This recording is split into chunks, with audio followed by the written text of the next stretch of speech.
国立成功大学3位新任的院长高捷，伫校长陈梦如的监教下，文学院又伫卸任的院长高思梅教授将印信交予新任的陈文松院长。管理学院则是由卸任的院长黄玉祥交接予新任的苏佩芳院长。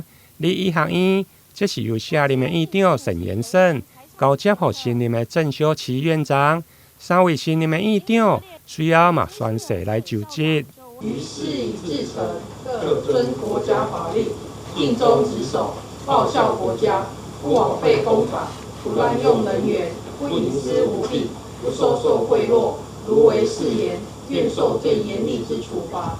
监教人陈梦如校长伫个致辞时，除了感谢各界贵宾与会见证，另外嘛感谢3位卸任的院长过去卓越的领导甲着无私的奉献。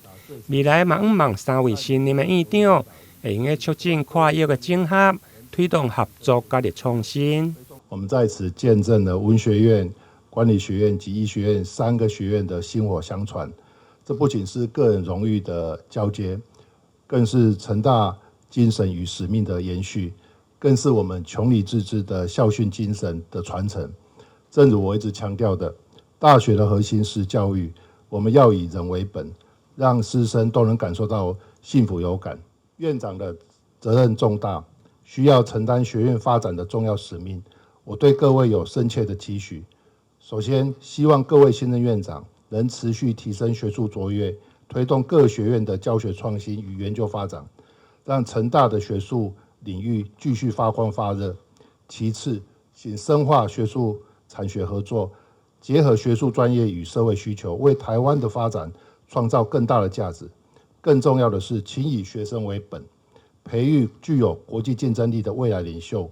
我们的学生不只是成大的骄傲，更是国家的希望。同时，我也期待各位新任院长能促进跨域整合，打破学院的藩篱，推动跨域的合作与创新，这是未来高等教育发展的重要趋势。交接典礼现场贵宾云集，会后校长嘛致敬纪念奖牌，予3位卸任的院长表达感谢。台南新闻综合报道。